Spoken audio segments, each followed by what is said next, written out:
Graças a Deus, irmãos. Além de pregarmos o Evangelho, a Escritura também diz que é tarefa da igreja a catequização. Em outras palavras, discipulado. Irmãos, a própria existência do cristianismo em si é um milagre. Quando você olha para a história da igreja e você vê as perseguições, quando você estuda e você vê que dentro do cristianismo teve, além de movimentos heterodoxos, houve movimento herético, houve também a linha ortodoxa. Então eram linhas que disputavam entre si fiéis, além da perseguição. E a história do cristianismo ainda prossegue. O Senhor Jesus, por ocasião da grande comissão, ele disse que a catequização consistia em ensinar os homens a cumprir o que ele tinha determinado. A história da igreja, ela continua, não é? Então você vai ver a institucionalização do cristianismo através de Constantino, e você vai ver também um desvio progressivo do cristianismo, adotando certas coisas, certas práticas pagãs, certas práticas não autorizadas na Escritura. A própria questão hermenêutica, que girava em torno de qual é a vontade de Deus, como interpretar as Escrituras. Então você vai ver que a própria história do cristianismo fala do surgimento de escolas, uma escola alegórica, já uma escola mais literalista. Aí a história prossegue, a igreja chega num ponto de dizer, olha, tem muitos grupos rivais, então quem pode determinar a veracidade da Escritura? Aí surge a ideia da tradição, ou seja, a interpretação correta era aquela que seguisse a tradição dos apóstolos, só que essa mesma igreja que diz isso, no decorrer também dos tempos, ela vai anexar coisas à interpretação das Escrituras que não dizia respeito àquilo que os apóstolos disseram. E a razão do surgimento da reforma é essa, não é?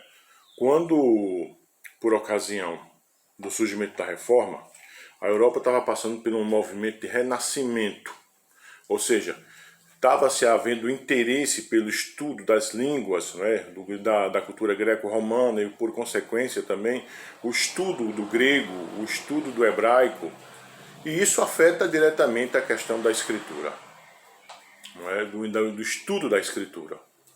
Então os reformadores voltaram às fontes, os reformadores voltaram à escritura. Só que, para quem pensava que a vida ia ser fácil, passado aquele momento, o século XVI, no começo do século XVII, eis que surge o arminianismo, questionando os pressupostos da doutrina reformada, questionando de que o pecado não tinha tornado o homem morto em delitos e pecados, e que mesmo o homem sendo pecador, uma parte do homem poderia decidir ou não por Cristo. Poderia decidir permanecer ou cair da graça ou sair dessa graça. Essa heresia foi condenada no Sínodo de Dort. Nós temos os documentos onde o Sínodo de Dort é um documento. Você tem as afirmações heréticas do arminianismo e as respostas que o concílio da Igreja Reformada lá na Holanda deu. Depois você vai ter a Confissão de Fé de Westminster com seus catecismos também, onde a doutrina é sistematizada. A vida prossegue, lá pelo idos do século XVIII, século XIX, finalzinho do século XVII, começa a surgir na Europa, a ideia do racionalismo, fruto do iluminismo. O racionalismo entra sim também no estudo da interpretação das escrituras. E o racionalismo gera o quê? O racionalismo gera toda a desconfiança e toda a falta de crença no sobrenatural. Sabe? Há uma negação explícita do sobrenatural. E a igreja continua. No começo do século XX surge o movimento pentecostal com as suas afirmações, bebendo da teologia arminiana, no que diz respeito à soteriologia, ou sua ênfase também em dons, manifestações espirituais, que muitas e muitas vezes, tais manifestações, quando são comparadas com as escrituras, não correspondem. não é? E aí nós temos a questão, por exemplo, de línguas que são faladas no movimento pentecostal, né, até hoje em dia, e que não tem interpretação, por exemplo, não é? As línguas originais verdadeiras eram idiomas e o cristianismo prossegue. Então, irmãos, a existência do cristianismo, nisso tudo, nessa história toda, é um verdadeiro milagre de Deus.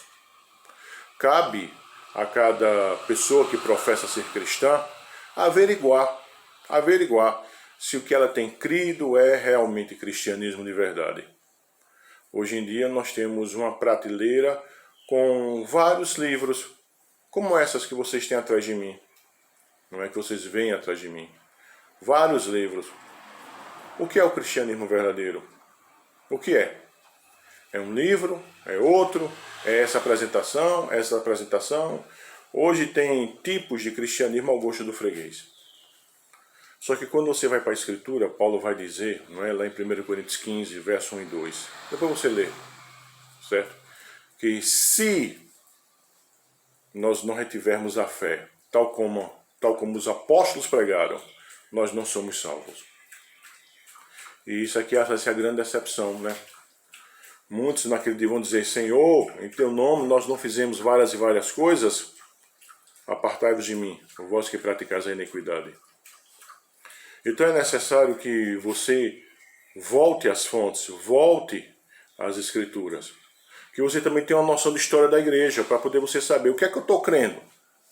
O que é que eu estou crendo? Será que o que eu creio é o que os apóstolos pregavam? Será que o que eu creio é o que os reformadores pregavam? Porque eles são chamados de